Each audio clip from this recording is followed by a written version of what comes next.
My name is Julia Renshaw, and when I woke up in that hospital bed, the man holding my hand, the man I loved, told me we were already divorced.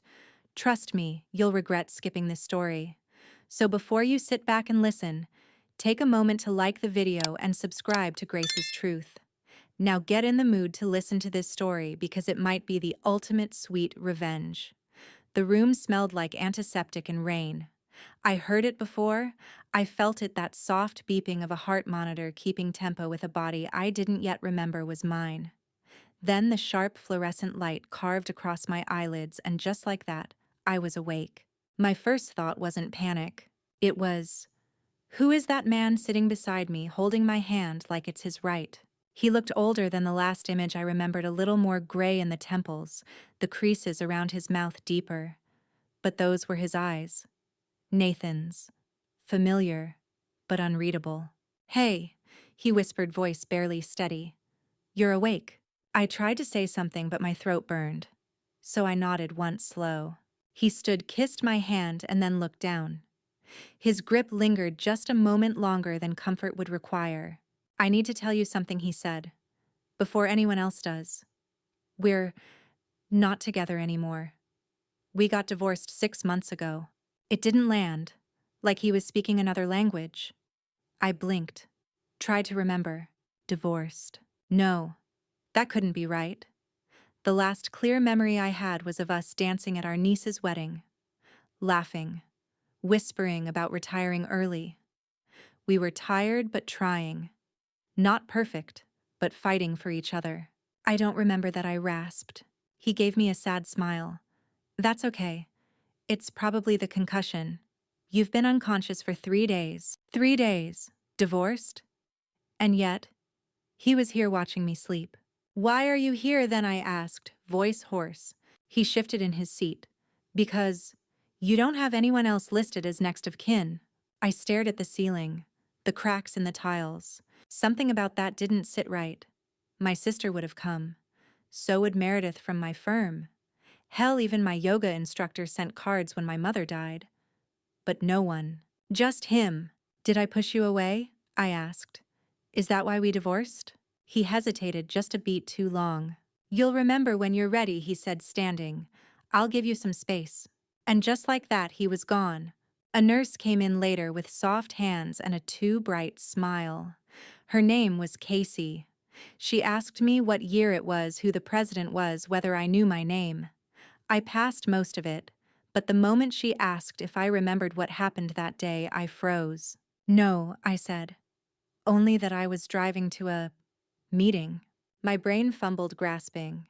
You were hit at an intersection. The driver ran a red light, she said.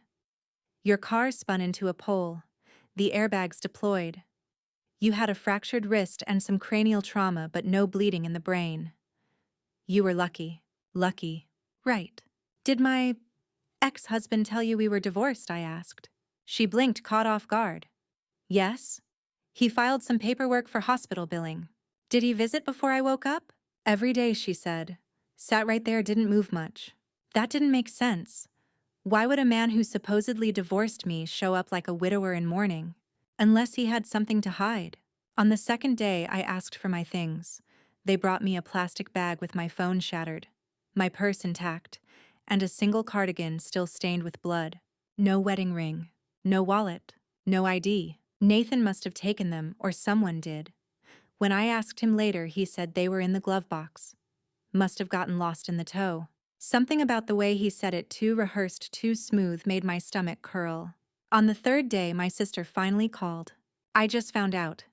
Nathan said you didn't want visitors. My pulse thumped. What? He texted us. Said you were confused. Didn't want to overwhelm you. He was filtering everything, controlling the narrative, even while I was unconscious. I don't remember divorcing him, I whispered. There was silence on the other end.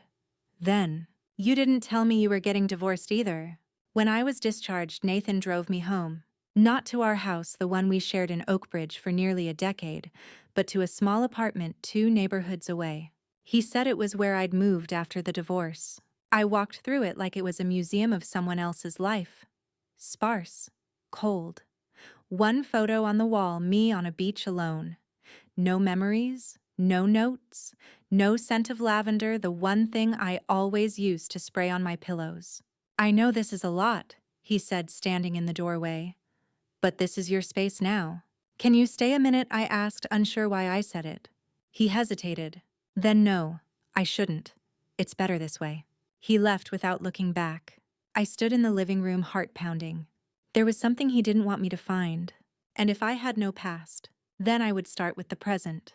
And I would build backwards, one memory at a time. The first night back felt like I was squatting in a stranger's life. The sheets were stiff, unwashed. The fridge held expired yogurt and half a bottle of red wine. In the closet, clothes that looked like mine, but not the ones I remembered choosing. Black, gray, beige, none of my favorite colors. None of the bright scarves I used to wear. Not a single piece of my old jewelry. It was like someone had staged a replica of my life and forgot the human details. I moved slowly through each room, absorbing the silence. Then I found the drawers empty.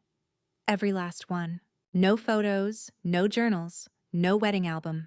Even my childhood keepsakes, the pressed lilac from my mother's garden, the recipe cards in her handwriting, gone.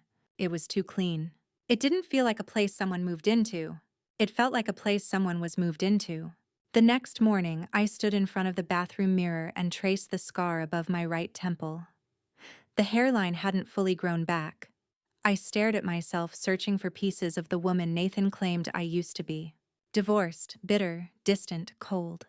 He made it sound like I'd shut him out long before the crash. We'd been sleeping in separate rooms for months, he said. You were somewhere else. I didn't even recognize you anymore. But I didn't remember being angry. I remembered loving him.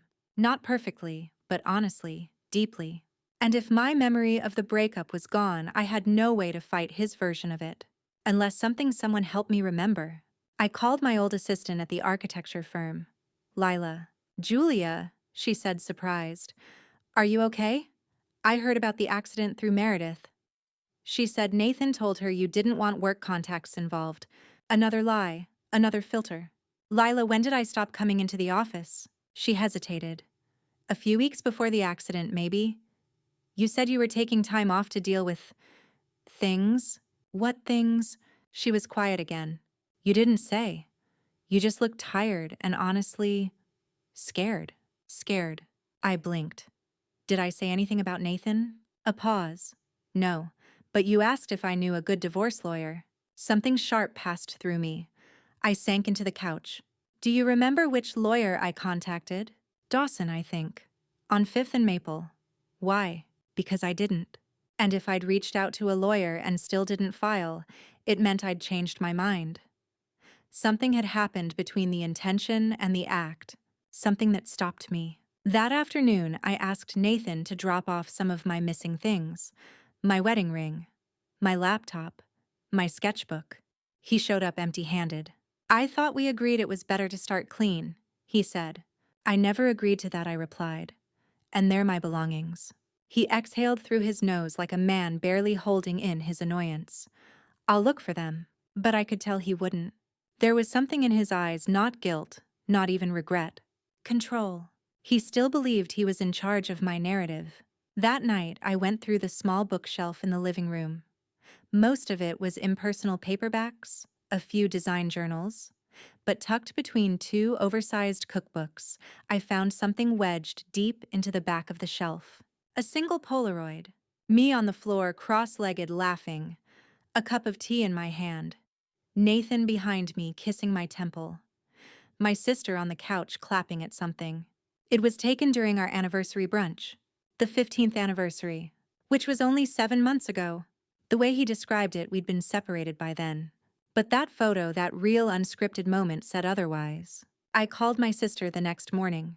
Did you take a photo at our anniversary brunch? I asked. Of course, she said. That was the last time you and Nathan seemed like you. I swallowed. He told me we were already separated then. What? She snapped. No. You two were talking about going to Italy for your 17th. I sat back in my chair, heart racing. He lied, I whispered. Julia. Her voice softened. Are you sure you're ready to dig into this? I have to. Otherwise, I don't know what's real. Later that day, I opened a drawer under the sink and found a notebook tucked behind cleaning supplies. It was water-stained, the cover soft from years of use. It was my journal, at least the last one I had written in. Only the first few pages were filled in, dated just weeks before the crash. April 4, Nathan says we need space, but I don't want space. I want truth. April 9. He left his phone out again. Evelyn, Evelyn, Evelyn. I know the name. April 12. I found the key. I'm not ready to open the box, but I will. Evelyn. A name, a presence, a threat. Who was she? And what box? I stared at the last line again and again. I found the key. I searched the apartment until midnight. Under floorboards, inside air vents, behind picture frames. Nothing, until I lifted the mattress and heard a soft clink. A tiny brass key taped to the underside. I held it like it was sacred, like it had been waiting for me to wake up. The brass key felt strangely heavy in my hand. It was warm from my grip, smooth with age. I turned it over again and again, trying to think, what box? What did I lock away? Before I forgot myself. I searched every drawer, closet, and cabinet in that apartment. Nothing, until I stepped out onto the tiny balcony into the cold morning air. I crouched near a crate of tools and cleaning supplies, wedged behind a dusty plastic bin of old shoes. There, at the bottom of the crate, was a battered black metal box. Small, locked. With trembling fingers, I inserted the key. It clicked open like it had been waiting. Inside a USB drive, a folded letter, a photograph torn in half, my face on one side, Nathan's half missing, and a single sticky note, "If I don't remember this, will."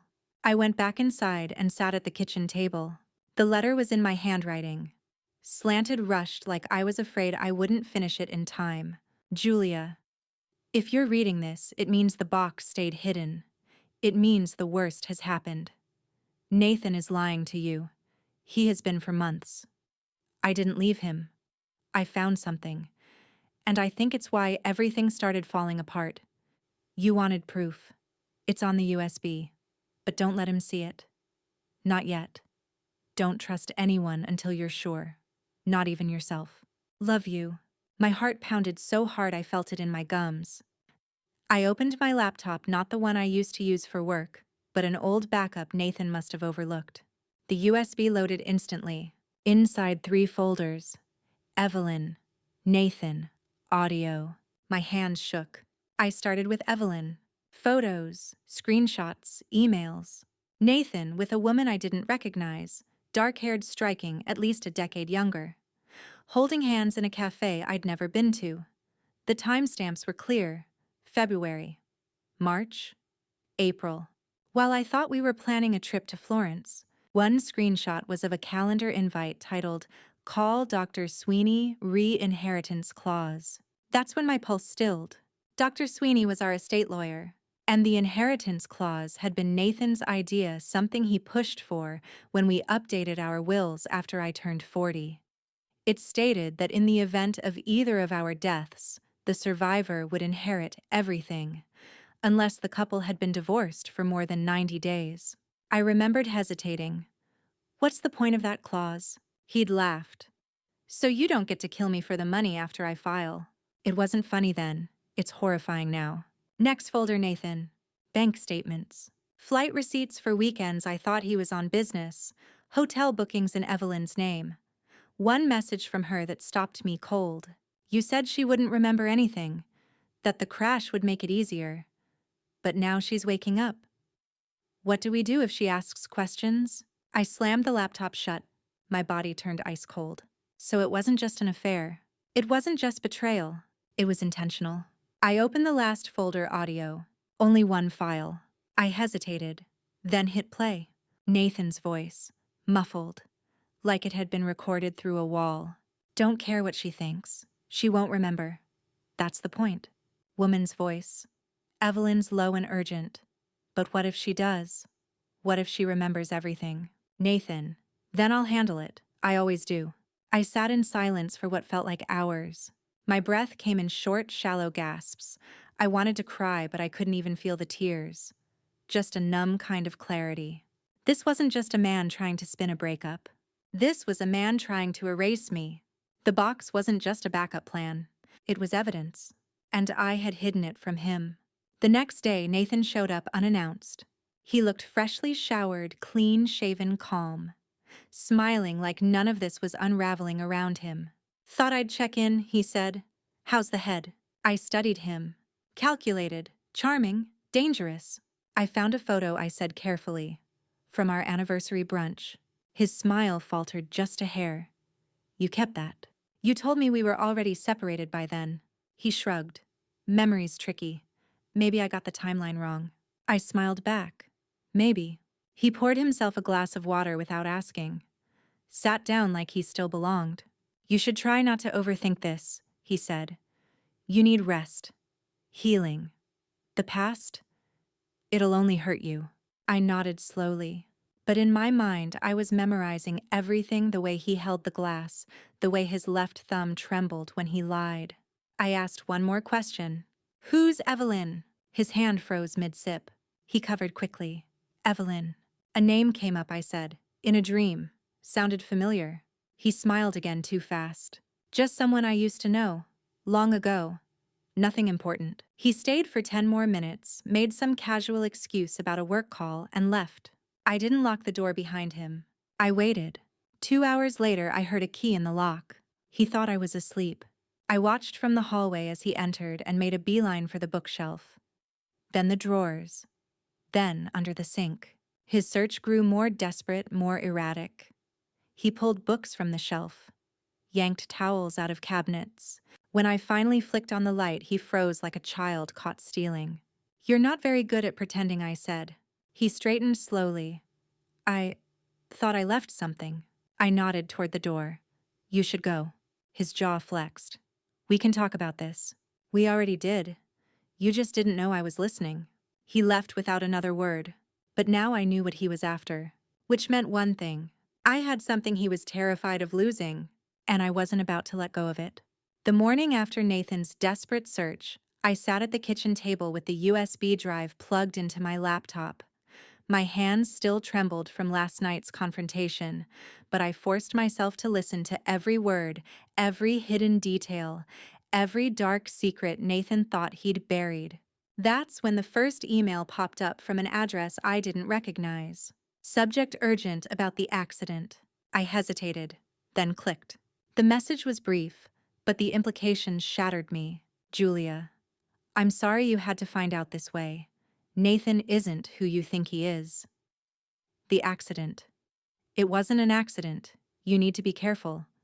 If you want proof, check the clinic files dated the week before your crash. A friend. My breath caught. Who was this friend? Why hadn't they come forward sooner? And how much had Nathan controlled my world without me knowing?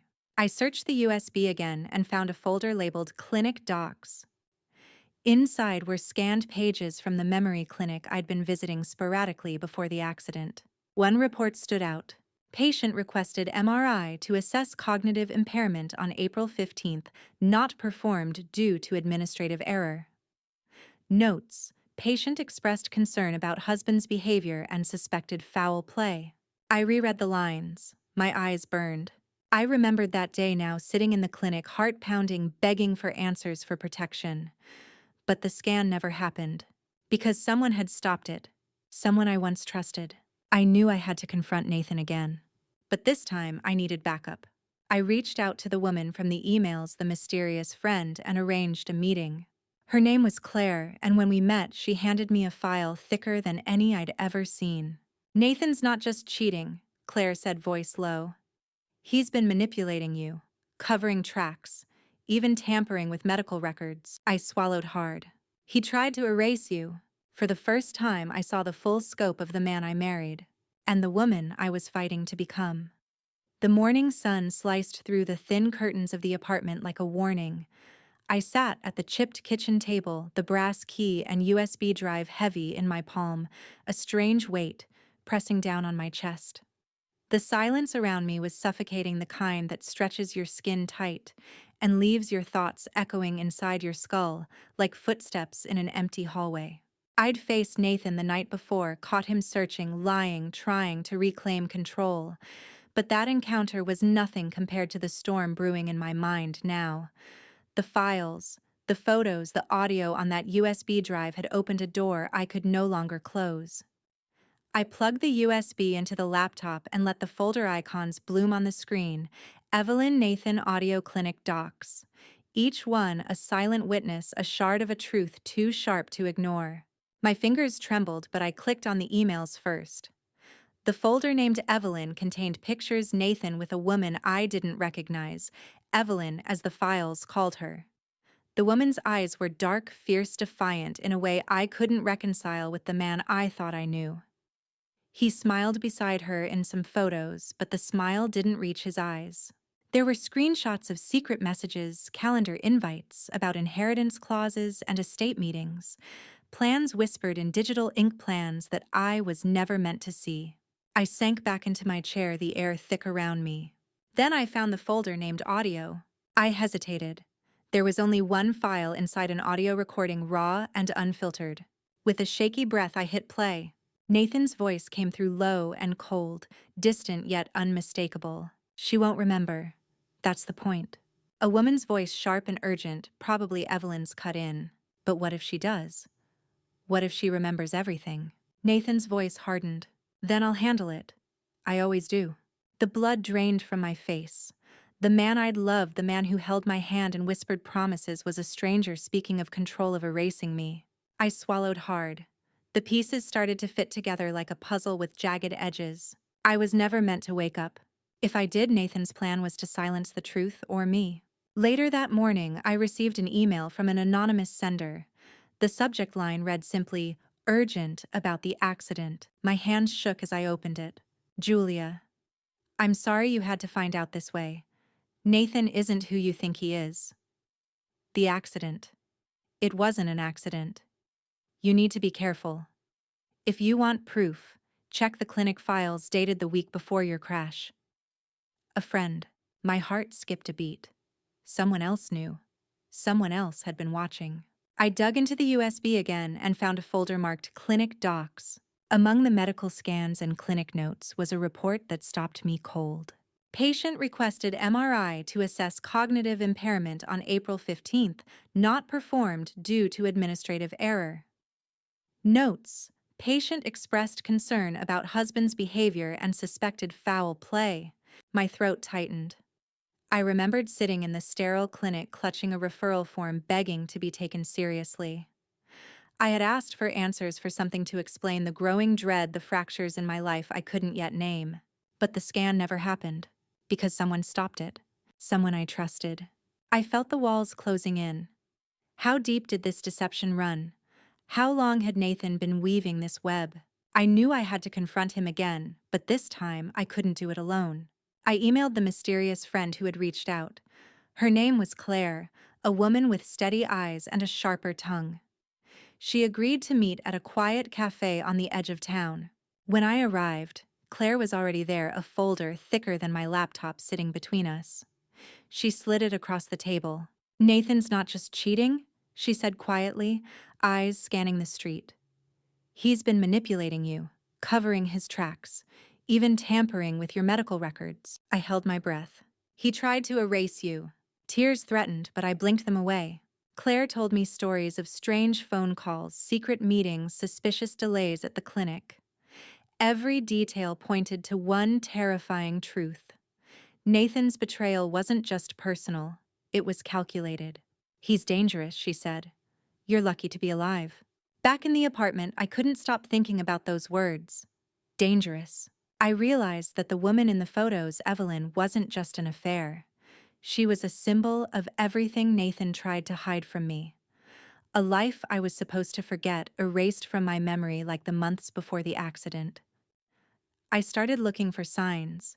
Text messages on my phone I'd never sent.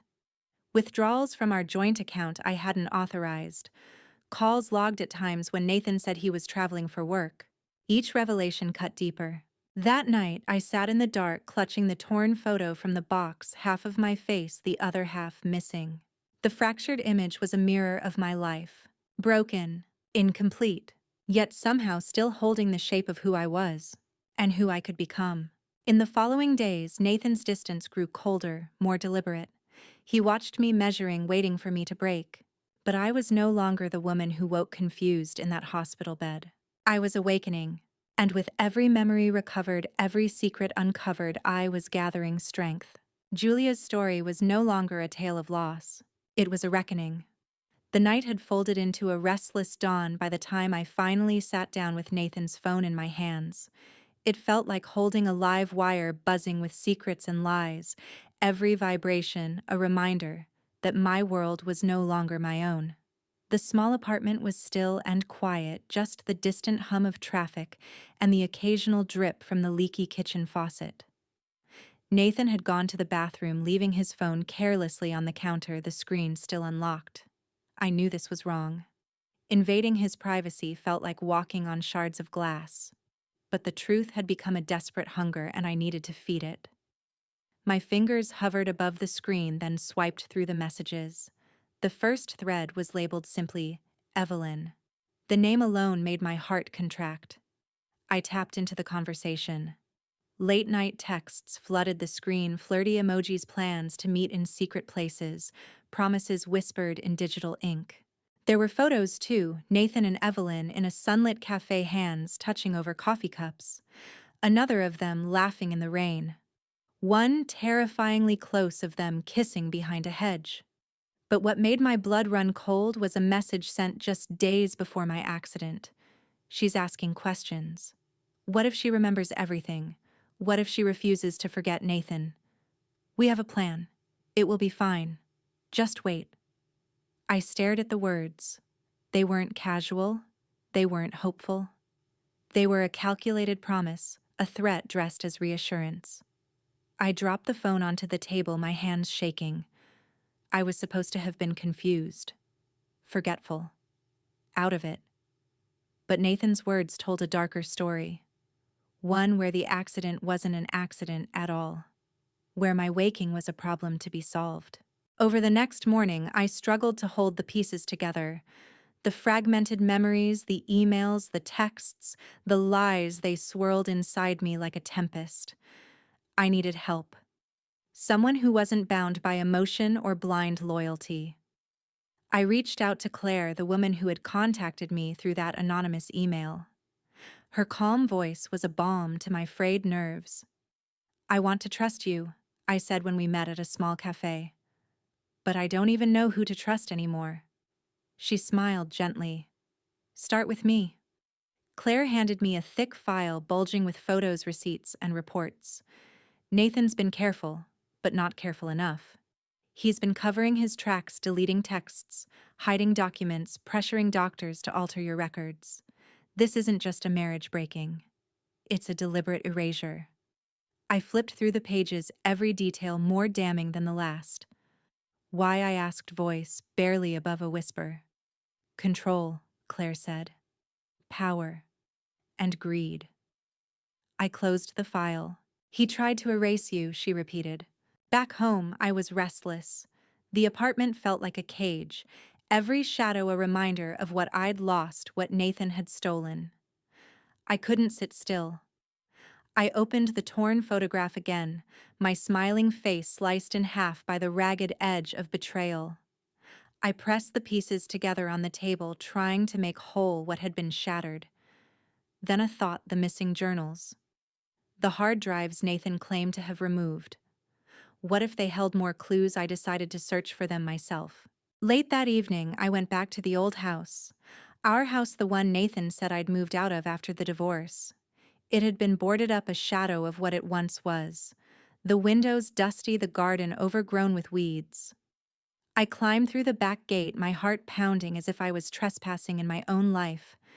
Inside, dust motes floated in shafts of moonlight. I traced my fingers over the wallpaper I used to touch absent-mindedly the creaky floorboards that once echoed with laughter. In the basement, I found a locked cabinet.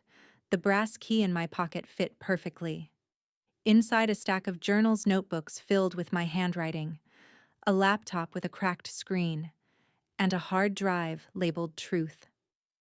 I sat on the cold concrete floor and opened the journals. The pages were raw, unfiltered entries filled with suspicion, fear, hope, and desperate plans. One entry stood out, April 10th.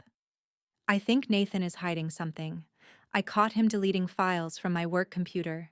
When I confronted him, he smiled, said I was imagining things. But I'm not. I need proof. My hands trembled as I pulled the laptop from the cabinet and plugged in the hard drive. Files opened slowly, but inside were documents, emails, and photos. Everything Nathan hoped I'd never see. Contracts that shifted millions in assets without my knowledge. Emails between Nathan and a lawyer discussing ways to quietly transfer property. Photos of Nathan and Evelyn in hotels at dinners at their unborn child's ultrasound. I felt nausea rise in waves. But beneath it all was something else. A flicker of something I thought was gone. Resolve. The next morning, I confronted Nathan again. He was seated at the kitchen table sipping coffee as if nothing had changed. I set the hard drive and journals in front of him.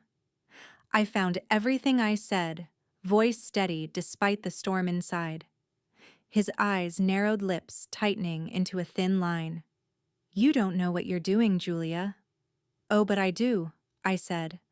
"And I'm done being invisible." For the first time since the accident, I wasn't afraid.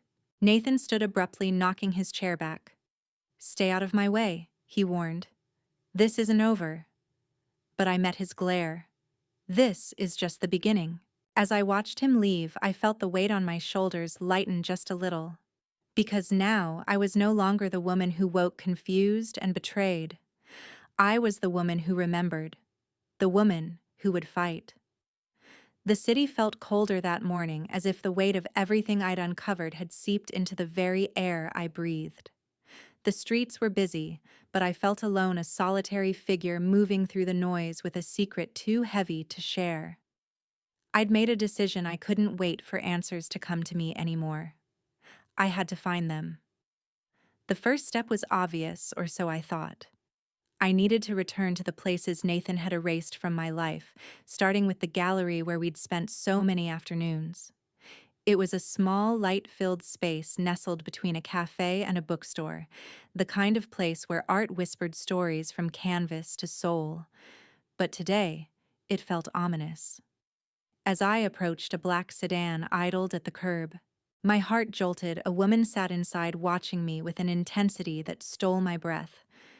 She had dark hair, sharp features, and eyes that pierced through the glass like they could see straight into my chest. I froze. The woman's gaze didn't waver. She seemed familiar, but I couldn't place her. It was as if my mind was a book missing a chapter, and she was a character waiting to step onto the page. I tried to ignore her as I walked inside, but the feeling of being watched clung to me like a second skin. The gallery was quiet, dust motes dancing in the sunlight streaming through tall windows. I wandered past paintings searching for a spark, a memory. Then I found a small sketch pinned to the back wall, a rough portrait of a woman's face, eyes haunted and searching. The signature was barely legible, ER. Could it be? My mind raced back to the name I'd overheard whispered in Nathan's messages. Evelyn. Had she been here, watching, waiting? I asked the gallery owner, a graying man named Thomas, if he knew Evelyn. His face tightened. "Yes," he said slowly. "Evelyn was here a few months ago. Quiet, intense. Asked a lot of questions about you, about me." My voice was barely a whisper. Thomas nodded. "Said she was worried about you. Said things weren't what they seemed." "Did she say why he looked away?" "No. But she left something for you, a letter. It's at the front desk." My hands shook as I took the envelope. Back outside, I opened it with trembling fingers. The paper inside was crisp, handwritten in a careful script.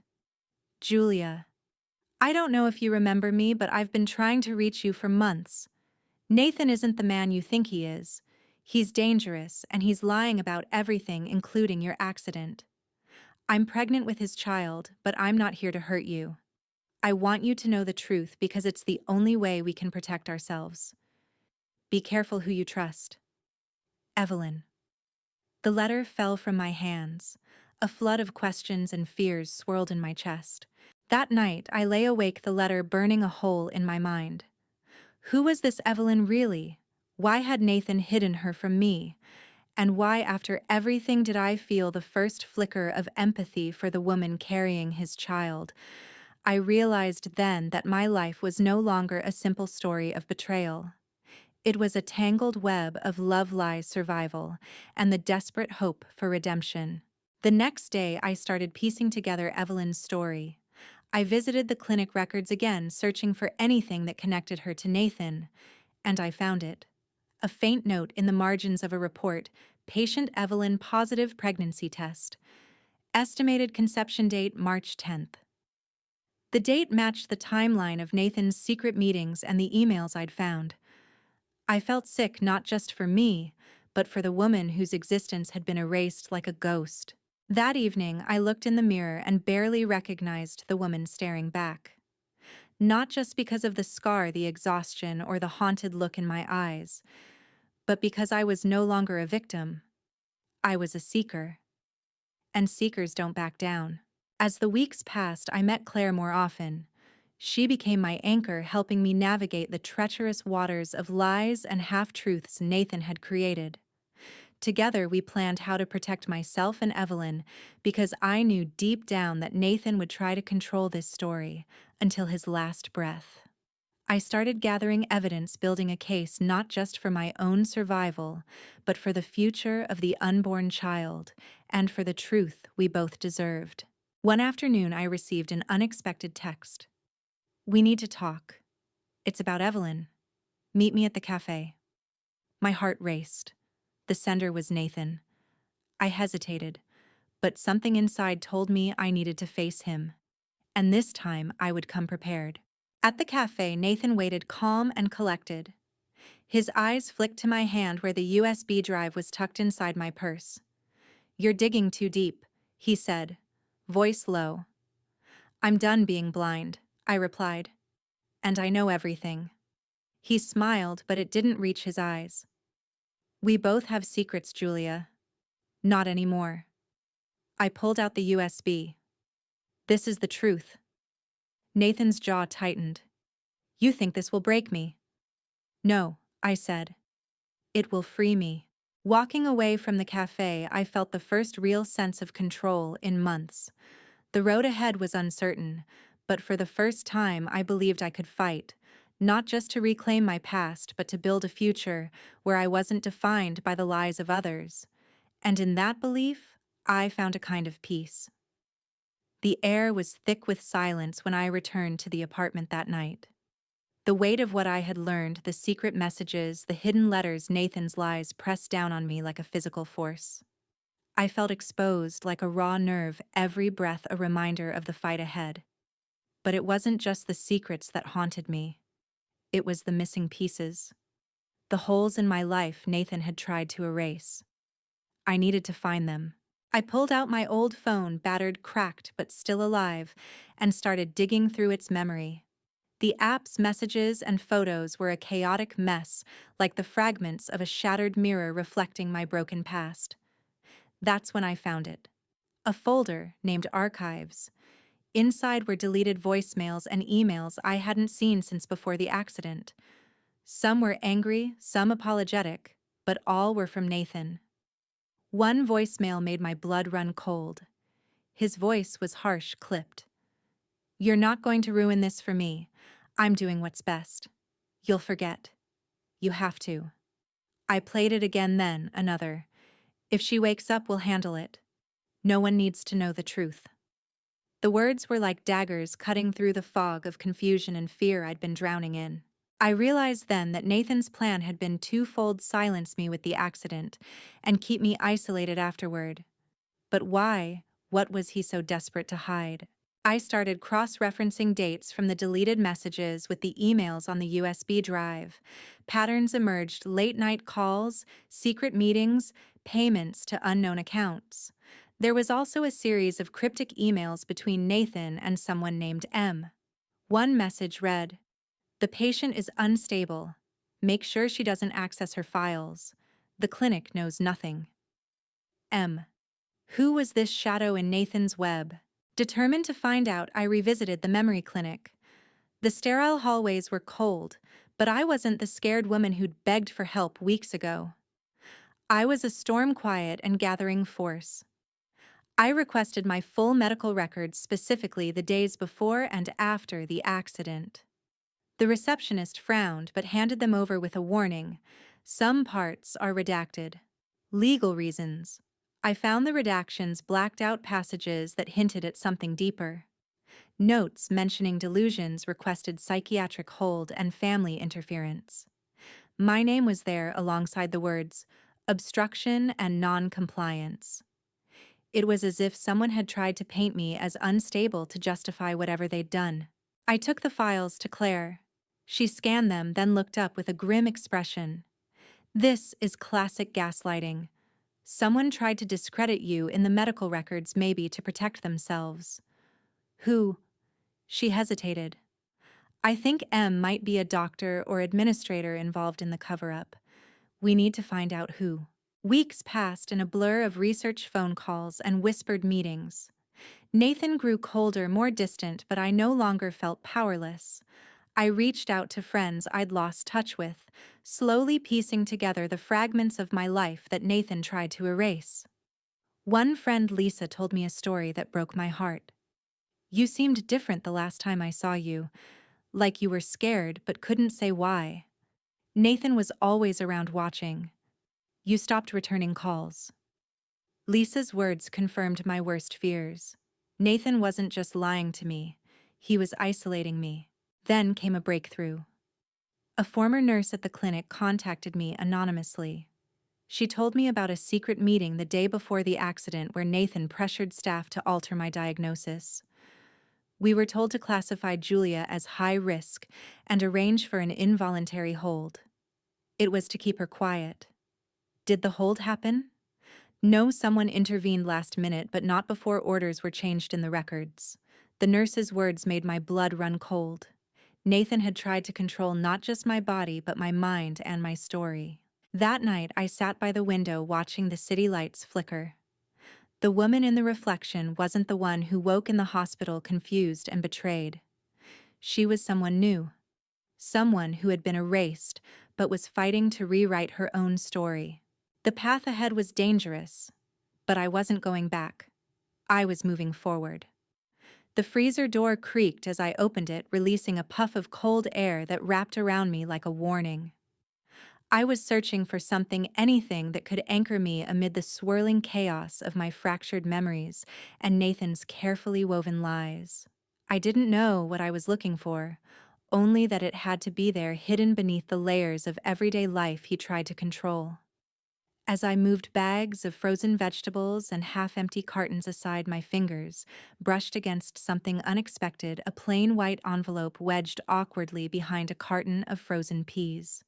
The paper was stiff and cold to the touch, its edges curled with age.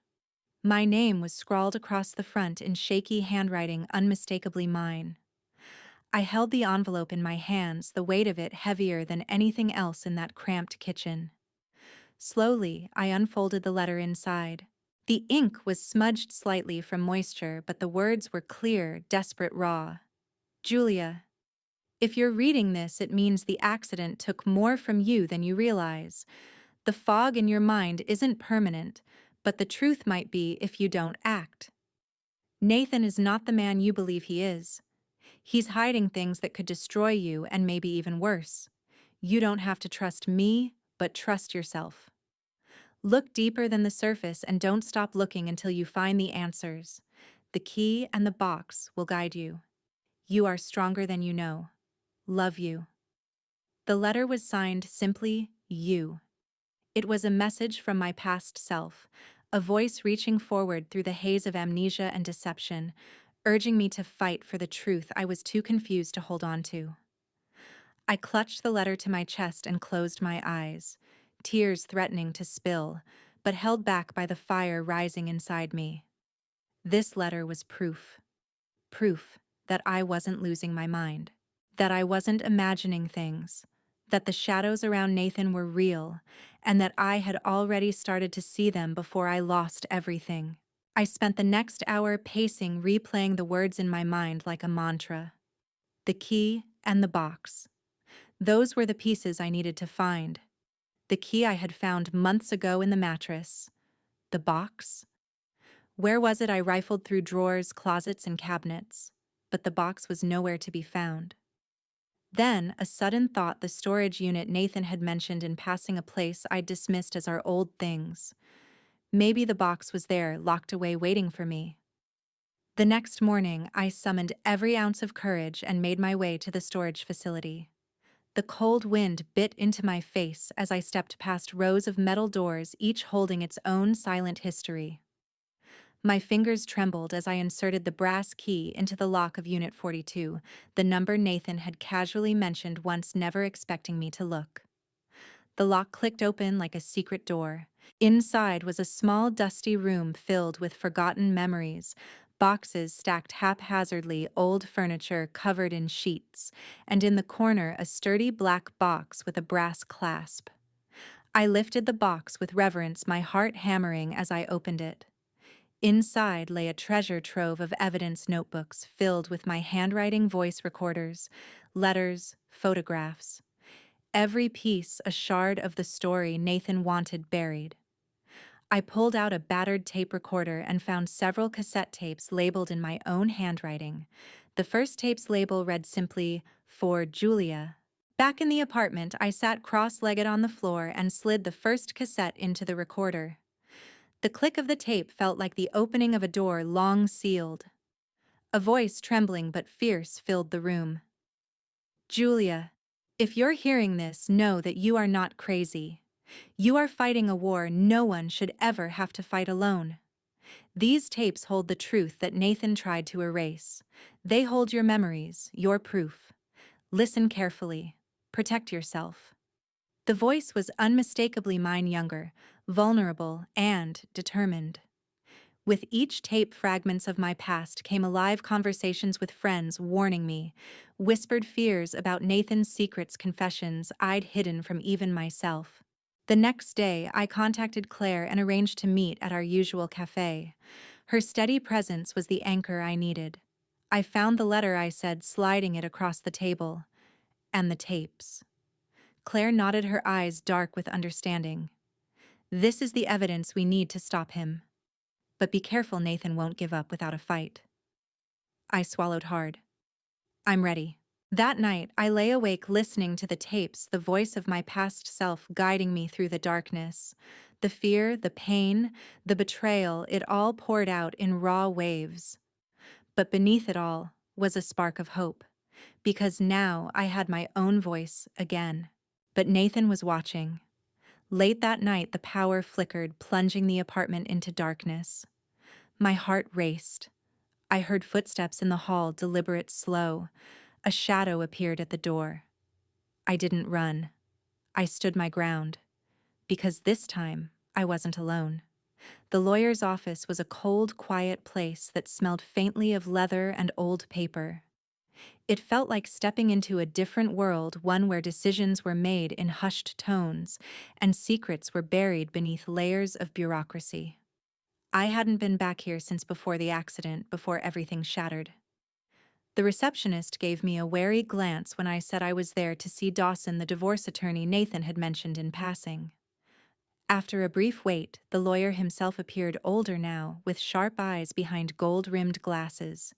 He smiled politely, but there was a distance in his gaze, like he was bracing himself for bad news. "Julia," he said carefully, leading me into a small conference room. The door closed with a soft click behind us, shutting out the world. "I'm here to see my file," I said, trying to keep my voice steady. He nodded, reaching into a filing cabinet.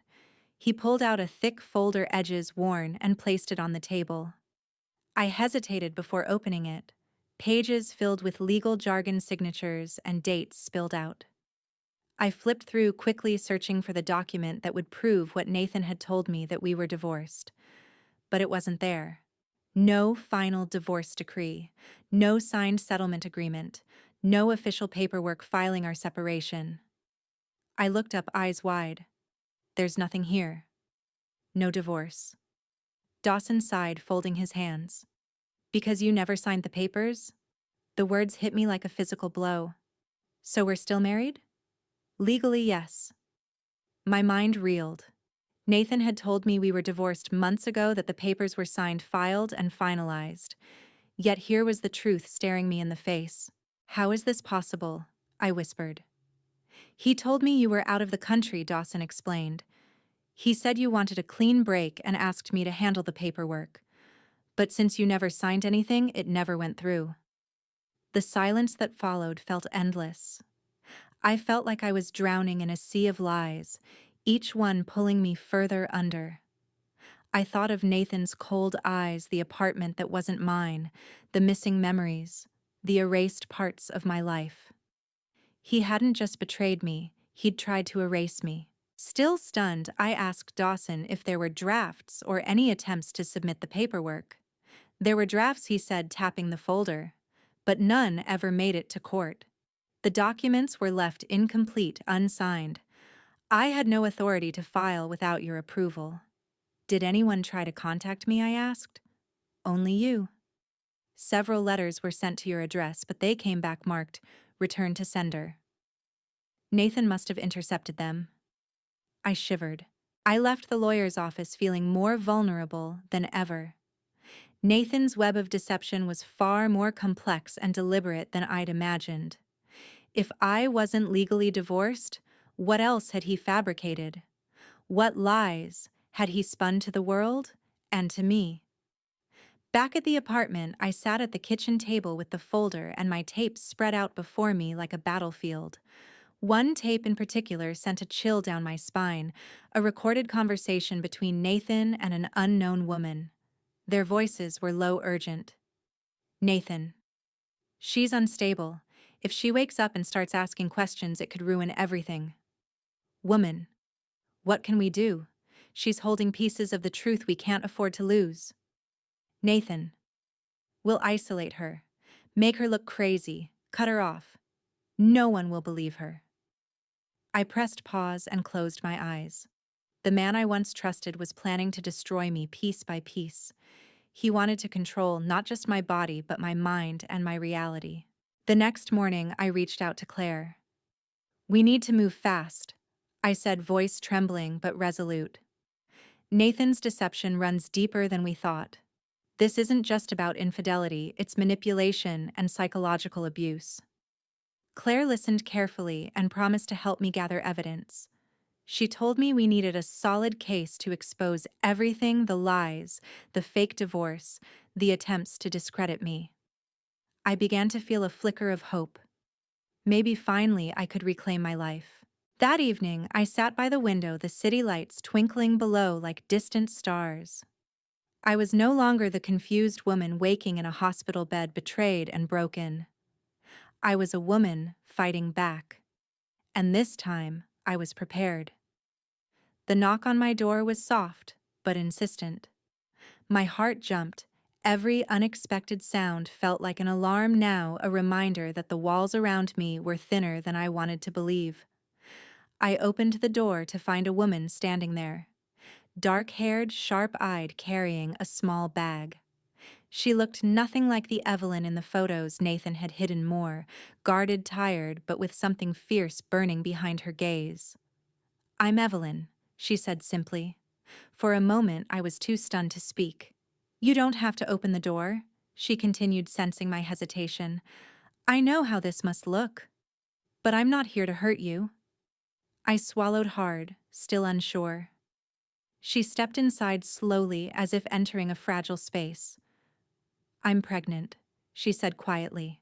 "Nathan's child." The words hit me harder than I expected. A mix of shock, anger, and pity. I asked the question I couldn't hold back. "Why are you here?" She took a deep breath. "Because you deserve to know the truth." And with that, Evelyn began to unravel the tangled web Nathan had woven, a story of lies, betrayal, and manipulation that reached far beyond what I'd imagined. She told me how Nathan had convinced her to keep quiet, promised her a future that never existed.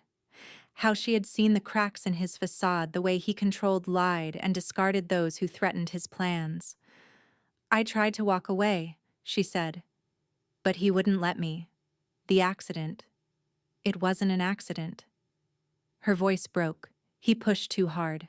I begged him to stop. But he didn't listen. For the first time, I saw a side of Nathan I hadn't fully grasped, a man dangerous not just because of his lies, but because of his ruthless need for control. Evelyn handed me a small folder filled with photos, messages, and hospital records. "There's more," she said. "I want you to have this, to protect yourself." I looked at the evidence, proof of Nathan's manipulation, his attempts to isolate me, his lies to everyone around us. For a moment we sat in silence, two women bound by the same man, by the same pain. Then Evelyn reached out and took my hand. "We don't have to be enemies," she said. "Not anymore." That night I lay awake thinking about everything Evelyn had shared. About Nathan's child growing inside her. About the betrayal that had torn my life apart. And about the strange hope I felt that maybe together we could find a way to heal. The next morning I called Claire. "We have to be ready," I said. "Nathan is dangerous and he won't stop until he's lost everything." Claire's voice was steady. "We'll protect you both, no matter what." As days passed, Evelyn and I grew closer, united by a fragile trust.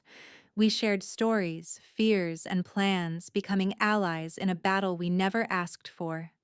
Together we faced the daunting truth. Nathan's secrets were darker and deeper than either of us had imagined. One afternoon, Evelyn pulled out a faded photo from her purse. It was Nathan smiling beside a man I didn't recognize. "Who's this?" I asked. "That's Michael," she said. "Nathan's brother.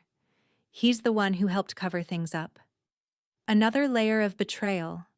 Another reason why Nathan believed he could escape justice. I realized then that Nathan's web wasn't just about us. It was a family affair. And to truly reclaim my life, I had to confront every shadow. The realization hit me like a tidal wave. Nathan's betrayal wasn't isolated. It was a sprawling, tangled web woven by his entire family to protect their own. Every lie, every manipulation, every attempt to erase me was backed by a silent alliance stronger than I had ever imagined. I looked at Evelyn, who sat beside me, not as a rival, but as a fellow survivor caught in the same storm. Her presence was no longer an intrusion, but a lifeline, proof that even in the darkest moments, solidarity could spark hope. "We have to be careful," I said, voice low, but resolute.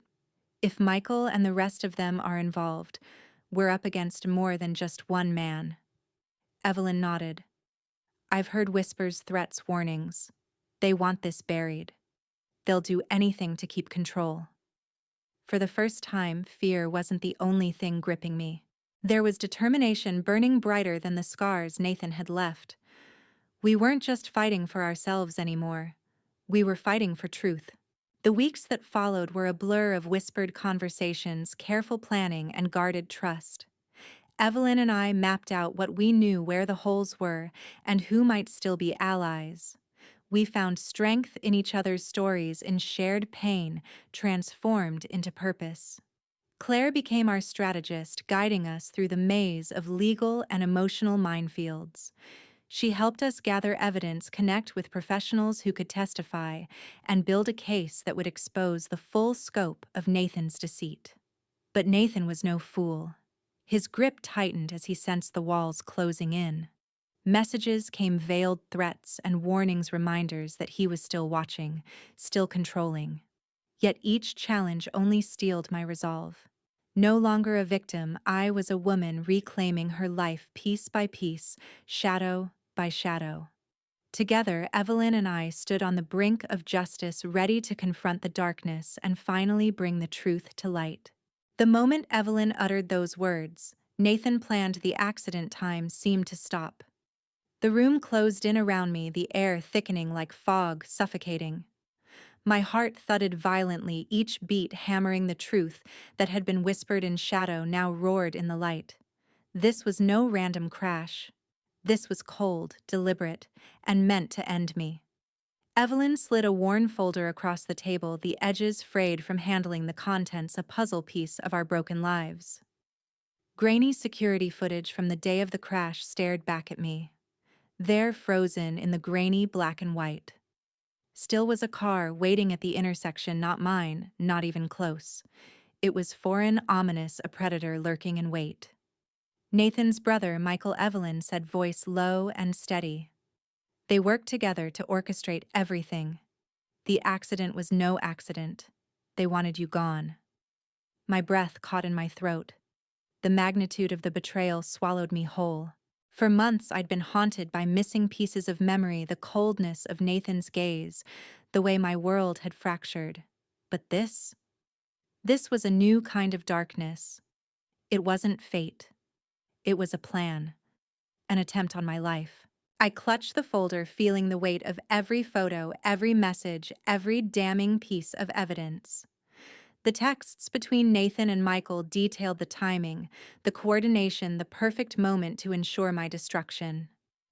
Among the chaos of altered clinic records and silenced staff was a sinister effort to paint me as unstable, a ticking time bomb they could dismiss if I tried to speak out. Every lie, every erased memory was part of a carefully crafted narrative to isolate me, to destroy my credibility, to make me disappear. I felt the walls close in around me, a pressure that threatened to crush my spirit. But beneath the panic and fear, a fierce determination ignited. I was no longer the woman who woke confused and betrayed. I was a survivor, a warrior fighting to reclaim her story. That night, sleep was a stranger. I sat in the muted glow of my apartment, replaying the tapes my past self had recorded, voice trembling but defiant, a beacon through the darkness. I heard my own warnings, my pleas, my steady resolve echoing through time. I realized then I had a choice. I could drown in the betrayal and despair, or I could rise fierce, unbroken, and ready to fight back. I chose to fight. The following morning, I met Claire at the cafe we'd come to rely on as a refuge from the storm. The morning light filtered through stained glass, casting fractured colors on the worn wooden table as I spread the evidence before her: photographs, text messages, clinic reports, proof of Nathan's true nature. Her eyes narrowed as she sifted through the documents, her face hardening with every page. This changes everything, she said at last. This isn't just a broken marriage or infidelity anymore. This is a criminal conspiracy, attempted murder, and systematic abuse. Her words resonated deep inside me, a terrifying validation of my fears, but also a call to arms. Claire and I began a grueling process of preparing the case, piecing together the jigsaw of lies and deceit. We interviewed clinic staff willing to speak quietly, uncovered documents Nathan had tried to hide, and reached out to law enforcement contacts sympathetic to the complexity of my situation. Nathan's response was swift and venomous. He launched a campaign to discredit me, painting me as unstable, paranoid, and dangerous. His family rallied around him, issuing threats and warnings intended to silence me, but I refused to be cowed. Throughout this ordeal, Evelyn remained a steadfast ally. Our shared pain forged a bond, wary at first, but growing into a powerful alliance. Together, we navigated the labyrinth of legal battles, emotional landmines, and shadowy threats. Her presence reminded me I wasn't alone, that even in the darkest of storms, solidarity could shine a light. Weeks bled into months. The investigation crawled forward, marked by tense meetings with detectives, countless hours of paperwork, and the slow grinding machinery of justice. But with every hurdle, my resolve deepened. One day, as I prepared to give my testimony, I looked in the mirror and saw not the frightened woman from the hospital bed, but a warrior who had reclaimed her voice and her power. The courthouse was imposing, a fortress of cold stone and whispered authority. Standing there, surrounded by strangers, I felt the weight of every lie and betrayal, but also the strength of truth. I told my story. Every detail, every fear, every moment of betrayal. I spoke of love turned to poison, of trust shattered, and the fight to reclaim my life. And I saw the faces of those listening change from skepticism to empathy, from doubt to conviction. I was no longer invisible. I was heard. Outside the courthouse, the sun shone bright, but shadows still lingered. The road ahead was uncertain, the legal battles far from over. But I was ready to face them with courage born from fire and scars. I had survived the unthinkable, and now I would see justice done. The courthouse loomed like a fortress, cold stone walls and imposing columns casting long shadows over my every step. But this time I walked in with my head held high, not as a victim, but as a warrior, ready to face the battle that would define the rest of my life. Weeks of relentless court appearances had left me exhausted and raw. Nathan's legal team was a formidable wall of stone experts in twisting words and sowing doubt. Their tactics were vicious. They questioned every detail of my testimony, trying to paint me as unstable, unreliable, even dangerous. They brought up the redacted medical records, insinuated that my memory was too foggy to trust, and hinted that my growing alliance with Evelyn was a desperate act of revenge. But beneath their lies, I stood firm. Claire was my rock, guiding me through every deposition, helping me anticipate every curveball. We spent countless nights poring over documents, gathering witnesses, and building a fortress of proof around the truth. One afternoon, I found myself in a quiet corridor clutching a thick binder filled with new evidence. The door to the courtroom stood ahead, a threshold between despair and hope. My legs trembled, fatigue threatening to unravel me, but then I caught sight of Evelyn waiting just outside. Her fierce eyes met mine, and without a word she reached out and squeezed my hand. It was a moment of quiet solidarity, a reminder that I was not alone. Outside the courtroom, whispers followed me like ghosts. Some cast doubtful glances, others nodded with sympathy, but Nathan's influence still shadowed many. His carefully crafted public image, built on charm and deception, still held sway over some hearts and minds. But I had something stronger: truth. And every piece of evidence we unveiled chipped away at the facade. Claire laid out our next moves during a late-night meeting in her office. The glow of her desk lamp illuminated her determined face as she spoke. "We've got the former clinic employee willing to testify about the altered medical records," she said. Her testimony could break the back of their defense. And the forensic experts? They're still analyzing the documents Nathan's team tried to manipulate. The tampering is obvious, but we need it on record. I nodded, feeling a mix of exhaustion and resolve. "We're building an airtight case," Claire assured me, "no matter what they throw at us." But Nathan's desperation grew with each passing day. Anonymous threats arrived. Letters slipped under my door, texts from blocked numbers, and a chilling voicemail with heavy breathing and silence. One letter was especially cruel.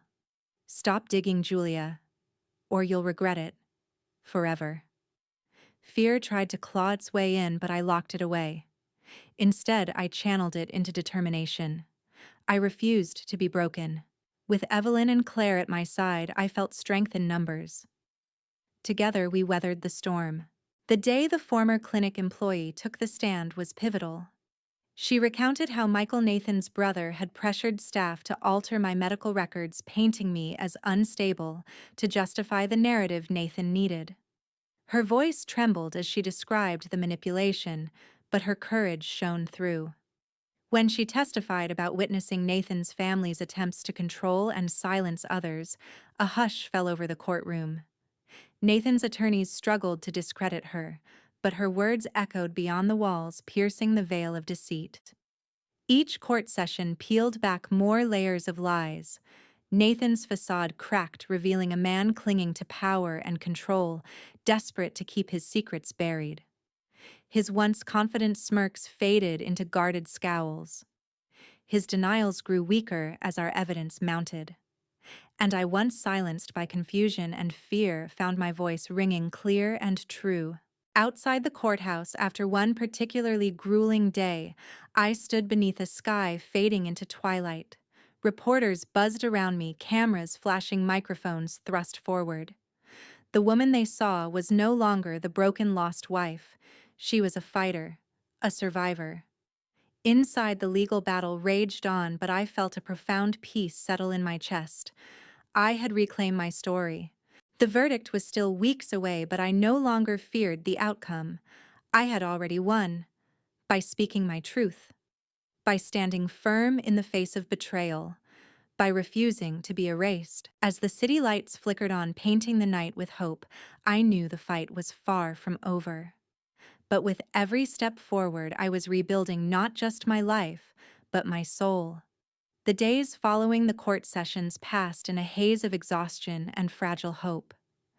My mind felt like a fractured mirror, scattered fragments of memories, emotions, and unanswered questions, reflecting in shards, catching glimpses of who I once was and who I was becoming. Each day, a few more pieces settled into place. A scent here, a sound there, a flicker of familiarity I couldn't explain. The past was no longer lost. It was resurfacing in fleeting moments, demanding to be seen. One afternoon, I sat in my small, sunlit living room with Evelyn and Claire.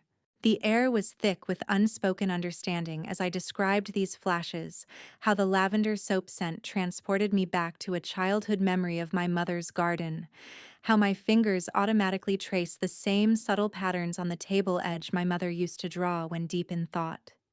Even the way Nathan once called me Julia Bear whispered from the edges of my consciousness, distant, yet unmistakable. Evelyn listened, her eyes soft but focused, as if watching something fragile bloom. Claire, ever the pragmatist, nodded slowly. "Your brain is healing," Claire said. "It's reconnecting pathways that were severed. You're recovering your identity piece by piece." The idea filled me with a bittersweet ache. I was grateful immensely, but scared too. Memories were not just snapshots. They were feelings, experiences, and truths that could hurt as much as they could heal. Was I ready to face them all? Weeks blurred into a series of revelations, both external and internal. One morning, my phone buzzed with a message from an unknown number. A woman's voice followed in a voicemail. "Julia, this is Lisa, Michael's ex-girlfriend. I have information you need to know. Please trust me. It's about what really happened and about what they've been hiding." Skepticism warred with urgency inside me, but I knew I had no choice but to listen. The next day, Lisa met me in a quiet cafe. Her eyes flickered nervously as she handed me a folder thick with documents, emails, text messages, photographs. "I couldn't stay silent anymore," Lisa said. "Michael isn't just Nathan's brother. He's the one who helped orchestrate everything. The accident, the threats, the attempts to silence you. It was a family plan to protect their secrets."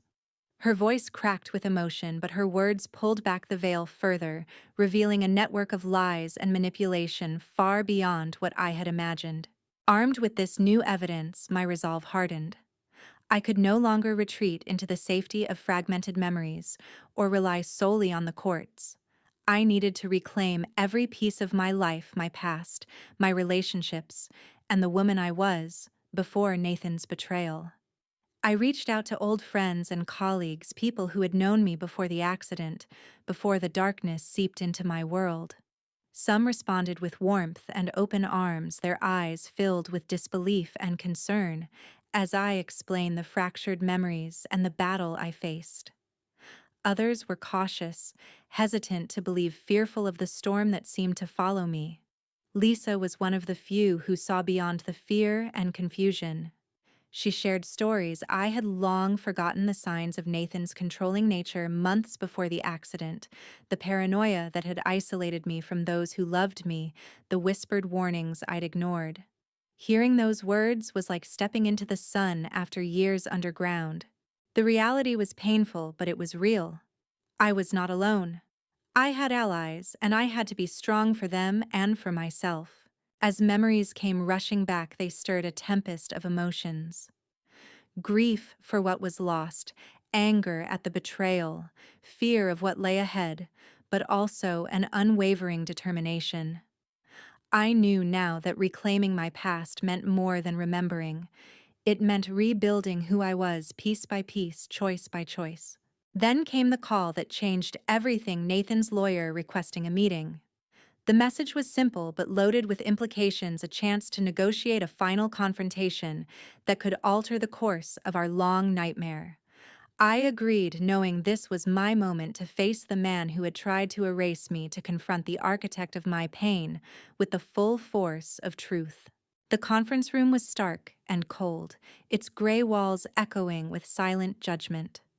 I sat across from Nathan, the man whose face had haunted my memories, whose betrayals had nearly destroyed me.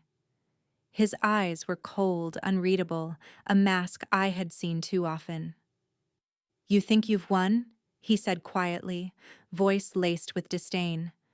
But I met his gaze, my voice steady, anchored by months of hard-fought courage. "I know I have," I replied. For the first time, I wasn't the woman who trembled beneath his shadow. I was the one standing tall, wielding my truth like a shield. I told him everything, the memories resurfacing like flames, the evidence stacked against him, the witnesses ready to speak. I told him how his lies had failed, how his control had broken. "You underestimated me," I said softly. "I am not the woman you tried to silence." His jaw tightened, but no words came. The power between us shifted. I held the upper hand now. Walking out of that building, a strange lightness settled in my chest. The weight of years of betrayal hadn't vanished, but the burden had lifted. I was no longer trapped in fear or confusion. I had reclaimed my voice, my memories, my life. The road ahead was uncertain and the fight far from over. But for the first time in what felt like forever, I believed in the possibility of peace. That night, I sat alone in the quiet dark, letting the stillness wash over me. The woman who once woke confused and broken was gone. In her place stood someone forged by pain, resilience, and hope. And as the city lights flickered like distant stars beyond my window, I whispered a promise to myself: I will not be erased. I will tell my story. And I will find my freedom. The city was a blur of lights and noise outside the windows of the courthouse, but inside the atmosphere was tense, like a pressure cooker about to burst. This was the moment everything could change. Every second in this room was a step closer to justice, or deeper into the nightmare Nathan had built around me. Claire sat beside me, a pillar of calm in the storm.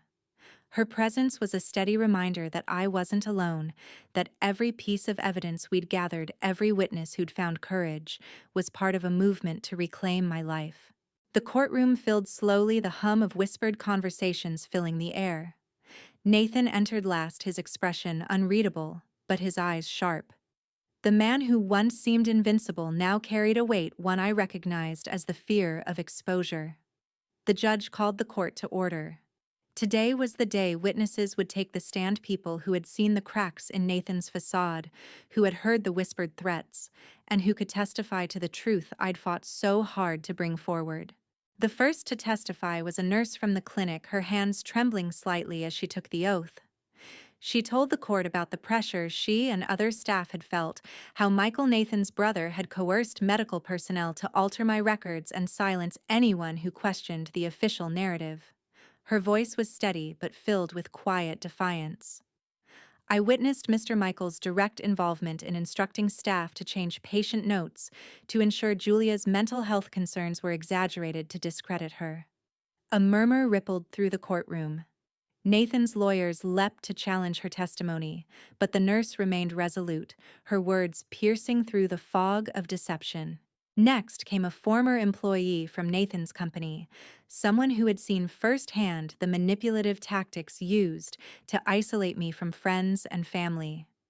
She spoke of emails, deleted calls, intercepted, and how Nathan's influence had extended into every corner of my life. Mr. Nathan controlled who Julia spoke to, monitored her communications, and spread rumors to undermine her credibility, the witness said. The courtroom was silent, save for the judge's occasional questions and the clicking of pens taking notes. With each testimony, the mask Nathan wore slipped a little further. His confident smirk faded, replaced by clenched jaws and darting eyes. I watched him closely, feeling a surge of strength. This was no longer just my fight, it was a reckoning. During a brief recess, Claire pulled me aside. "We have an unexpected ally," she whispered. "A former business partner of Nathan's who's ready to testify." My heart quickened. "Why now?" I asked. "She's been threatened but decided enough is enough. She has documents that could expose financial fraud and deeper deceit." When the woman Elizabeth took the stand, her presence commanded the room. She was sharp, composed, and ready to tell the truth Nathan had worked so hard to bury. She detailed how Nathan manipulated company funds, concealed assets, and used intimidation to keep partners silent. Her testimony was a hammer blow to Nathan's defense, linking financial crimes to the broader conspiracy to control and silence me. Nathan's lawyer tried to discredit Elizabeth, attacking her character and motives, but the evidence she presented was overwhelming. The courtroom felt electric, every word a spark igniting a fire of truth. As the day wore on, I felt a shift, a sense that the tide was turning. The web of lies Nathan and his family had spun was unraveling thread by thread. That night, I sat alone in my apartment, the weight of the day settling over me. I thought about how far I'd come, from waking confused and betrayed to standing strong in the face of overwhelming odds. And yet I knew the battle wasn't over. There were still shadows lurking, still secrets Nathan would kill to protect. But I was no longer afraid, because now I was surrounded by truth, courage, and allies I never expected. Together, we were unstoppable. The next morning, a new chapter awaited, one where the fight for justice would reach its crescendo. The courtroom was quiet except for the measured voices of lawyers and the low murmur of the judge. After months of struggle, the final day had arrived, the moment where all the pain, all the courage, and every shattered piece of my life would be laid bare. I sat with Claire and Evelyn beside me, their steady presence a shield against the flood of emotions inside. The years of betrayal, the stolen memories, the lies spun by Nathan and his family, all converged here in this room where justice could finally be served. Nathan looked different today, older, wearier, his mask cracked. I saw the man beneath the arrogance, the desperation that had driven him to destroy everything I held dear. But I was no longer the woman who trembled in his shadow. When it was my turn to speak, I rose with a calm born from fire and healing. "I am Julia," I said, voice clear and unwavering. "I am a survivor, and today I reclaim my story." I recounted every detail, the accident that wasn't, the years of manipulation, the stolen memories, and the alliances forged in pain and hope.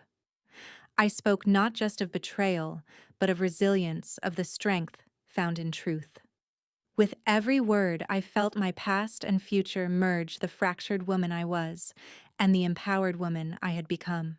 The testimonies from the nurse, the former employees, and Elizabeth, the business partner, echoed through the court, weaving a tapestry of evidence that Nathan's defense could no longer deny. The weight of truth pressed down, breaking through walls of deceit. When the judge finally spoke, her voice was firm, resonant with the gravity of the moment. "The court finds sufficient evidence of conspiracy, manipulation, and attempted harm. This court will proceed with the appropriate actions to ensure justice." Relief and triumph swelled inside me.